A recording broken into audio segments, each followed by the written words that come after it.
సామెతల గ్రంథము 24వ అధ్యాయము మొదటి నుండి చివరి వరకు 34 వచనంలో మార్చి చదువుకుందాము.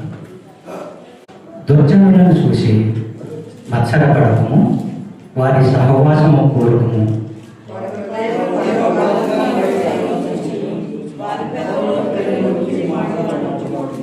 జ్ఞానము వలన ఇల్లు కట్టబడును, వివేచన వలన అది స్థిరపరచబడును.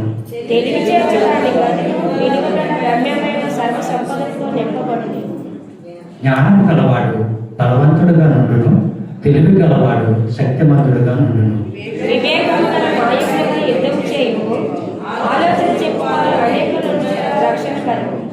మూర్ఖునికి జ్ఞానము అందదు, గుమ్మము వద్ద అట్టివారు మౌనులై ఉందురు.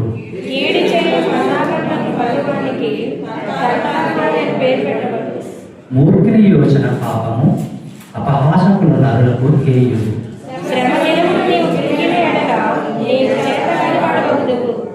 సౌలునికై పట్టుబడిన వారికి నీవు తప్పించుము, నాశనమునందు పడుటకు జోగుచున్న వారిని నీవు రక్షింపవా?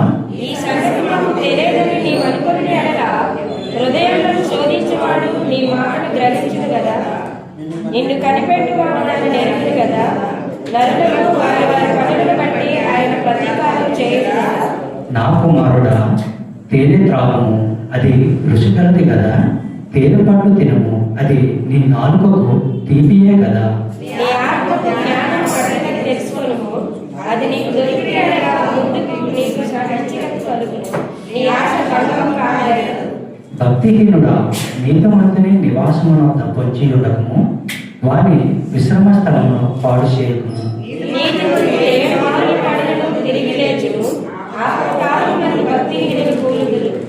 నీ శత్రువు పడినప్పుడు సంతోషింపకము, వాడు త్రుటిల్లినప్పుడు నీవు మనస్సును నొల్లసింపకము.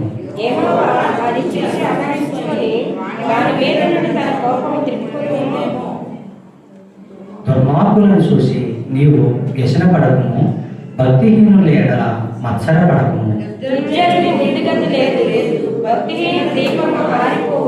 నా కుమారుడా, యెహోవాను గణపరచుము, రాజును గణపరచుము. అలాగు చేయని వారి జోలికి పోకుము.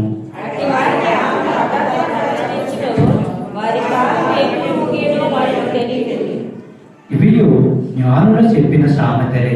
న్యాయము తీర్చుటలో పక్షపాతము చూపుట ధర్మము కాదు.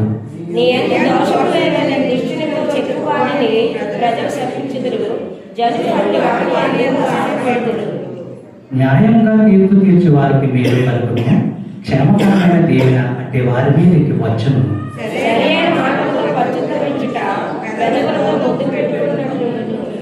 బయట నీ పని చక్క పెట్టుకును, ముందుగా పొలములో దాన్ని సిద్ధపరచుము, తరువాత ఇల్లు కట్టుకొనవచ్చును.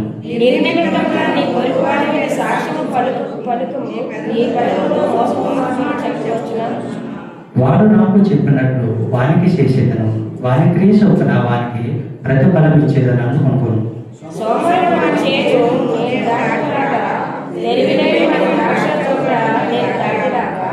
ఇదిగో, దాని అంతటా ముండ్లు తుప్పలు కలిసి ఉండేను, దోడ పండ్లు దాని కప్పి ఉండేను, దాని రాతి గోడ పడి ఉండేను.